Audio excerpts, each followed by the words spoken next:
Bonjour, aujourd'hui nous continuerons sur le sujet des réactions acide-base, mais nous parlerons principalement des indicateurs et de leur rôle dans la mesure du pH de solutions aqueuses au travail. Un petit rappel. Donc, nous avons étudié déjà le pH, nous avons vu que le pH est bien pratique pour mesurer l'acidité de certaines solutions. Et nous remarquons, en effet, que des solutions que nous connaissons bien peuvent prendre différentes formes de pH, par exemple les liquides vitaux, le lait, le sang, l'eau de l'océan ont des valeurs proches du pH neutre de 7. L'eau pure a un pH de 7. Les aliments ont plutôt un pH acide, le pain, le jus de citron, le coca. Par contre, les détergents ont plutôt un pH basique, le savon, l'ammoniac, la soude.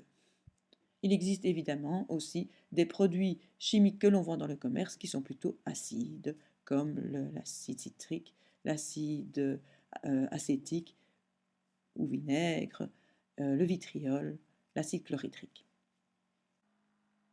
Étudier le pH n'est pas si simple. Connaître l'acidité d'une solution, ce n'est pas évident.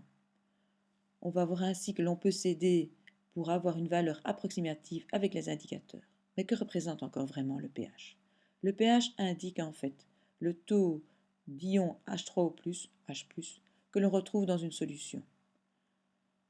Cette valeur pourra être mesurée à partir de valeurs de 1 molaire jusqu'à des valeurs qui sont très petites de 0,00001 et vous placez votre 1 à la 14e place, donc 10 exposant moins 14 molaires, donc des très petites quantités. Mais cela fait une très très grande échelle entre 1 et 10 exposant moins 14. Donc, au XIXe siècle, Sørensen, un chimiste danois, propose une autre façon d'aborder le pH pour déterminer l'acidité ou la basicité d'une solution en prenant simplement une formule qui permet d'utiliser les logarithmes. Donc le pH, potentiel hydrogène, sera égal à moins le logarithme de la concentration à l'équilibre de H3O+. On peut transformer la formule. La concentration H3O+, est égale à 10 exposant moins le pH. Cela facilitait bien les choses, parce que de ce fait-là, le pH n'avait plus qu'une valeur entière ou décimale, mais n'avait plus des toutes petites valeurs et l'échelle se réduisait entre 0 et 14. Remarque, le pH n'a pas d'unité. Et deuxième remarque, plus la concentration d'H3O+ est petite, par exemple 10 exposant moins 14, plus le pH est grand, 14. Les indicateurs colorés vont donc nous aider à déterminer une valeur approximative de pH d'une solution aqueuse. Que sont les indicateurs colorés? Ce sont en fait des acides faibles, bases faibles, qui vont prendre une teinte en fonction de leur acidité ou basicité. Notons l'acide faible sous la forme acide HIND, indicateur, et la base conjuguée faible sous la forme IND-. Il a perdu son H+. La réaction de l'indicateur avec l'eau sera donc HIND plus H2O donne à l'équilibre H3O+, plus IND-. Note ainsi la constante d'équilibre de cette réaction à l'équilibre. Pour la corriger, tu la retrouveras plus loin dans l'exposé. Donc, dans une solution aqueuse, l'indicateur prendra deux formes. Sa forme HIND acide faible, qui prendra une teinte acide, et la forme IND moins base faible, qui prendra une autre teinte basique. Par exemple, la phénylphtaléine que nous avons déjà eu l'occasion d'étudier et d'utiliser en laboratoire, appelée FIFI, sera incolore en milieu acide, sous sa forme HIND, et rose en milieu basique, sous sa forme IND-. Le méthyle orange, MO, sera rouge en milieu acide, forme HIND, et orange en milieu basique, forme IND-. Jusqu'à présent, ça va? Allez, on continue. Nos indicateurs vont suivre le principe de Le Chatelier. En effet, il s'agit d'un équilibre.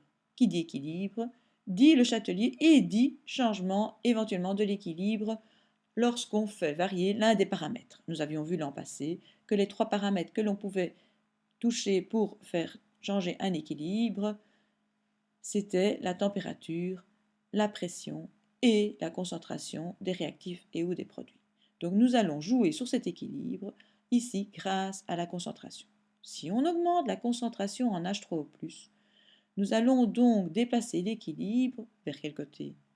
Mais vers la gauche bien sûr, puisque vous rajoutez de l'H3O+, donc le système va faire en sorte de l'utiliser et vous pourrez mettre une flèche pour dire que l'équilibre est déplacé vers la gauche.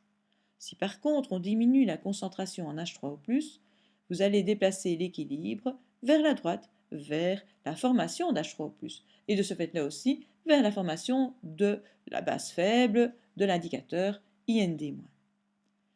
Mais retenez bien que l'indicateur, quel qu'il soit dans une solution acide ou basique, l'équilibre est toujours caractérisé par la même constante d'équilibre d'acidité Ka qui est égale à H3O+ fois IND- sur la concentration à l'équilibre d'HIND. Nous allons maintenant voir que lorsque l'on utilise un indicateur pour donner une valeur approximative de pH, il y a toujours une zone de virage où la teinte n'a pas vraiment la couleur de l'acide ou de la base, mais une teinte intermédiaire. En effet, la zone de virage de l'indicateur va être comprise entre son pK-1 et son pKa+1. Dans cette zone, l'indicateur prend donc une teinte intermédiaire acido-basique. Donc, vous avez trouvé le Ka qui est la constante d'acidité. Donc, vous pouvez trouver son pKa qui est moins le logarithme de cette constante d'acidité, plus 1, moins 1. Et donc, vous avez une zone de virage qui a une teinte intermédiaire entre la zone acide et la zone basique. Par exemple, l'héliantine sera orange entre la zone acide rouge et la zone basique jaune. La phénylphtaléine sera légèrement rosée entre sa zone acide incolore et sa zone basique rose fuchsia. Quelques petites remarques. Certains indicateurs comme le bleu de thymol ont deux zones de virage. Regardez, c'est le premier sur la ligne, il passe du rouge au jaune, première zone de virage, et puis du jaune au bleu, deuxième zone de virage. La zone de virage est comprise entre deux valeurs de pH décimales. Par exemple, de nouveau pour le bleu de thymol, dans sa première zone de virage, elle change de couleur entre 1,2, où elle commence à devenir orange, jusqu'à 2,8, où elle est devenue franchement jaune. Donc les indicateurs de pH ne permettent pas de connaître la valeur précise du pH. Par exemple, la solution incolore avec la phénylphtaléine nous indique que la solution est acide et que son pH est compris entre 0 et 8,2. On sait qu'elle est acide, mais on ne sait pas quelle est sa valeur de pH précise. Voilà ici différents exemples d'indicateurs avec leur zone de virage. Et donc, on peut voir qu'en fonction de la solution que nous aurons, nous devrons choisir un indicateur plus approprié à la solution. Pour déterminer de manière plus approximative une valeur de pH, je vous rappelle par exemple pour la phénylphtaléine, si le pH est en dessous de 8, eh bien vous ne pourrez pas à ce moment-là dire si le pH est de 1, 2, 3, 4, 5, 6, 7, ce sera imprécis. On va donc prendre plusieurs indicateurs qui pourront ainsi nous permettre de connaître de manière plus précise le pH.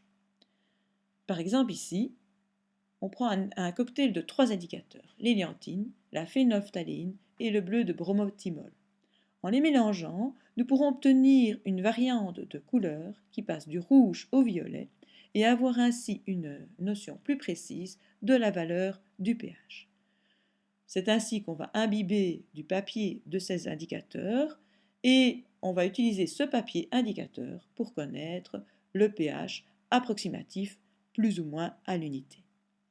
Vous pouvez consulter le site qui est indiqué ici pour voir une vidéo qui montre comment l'on peut créer une échelle de pH grâce à différents indicateurs.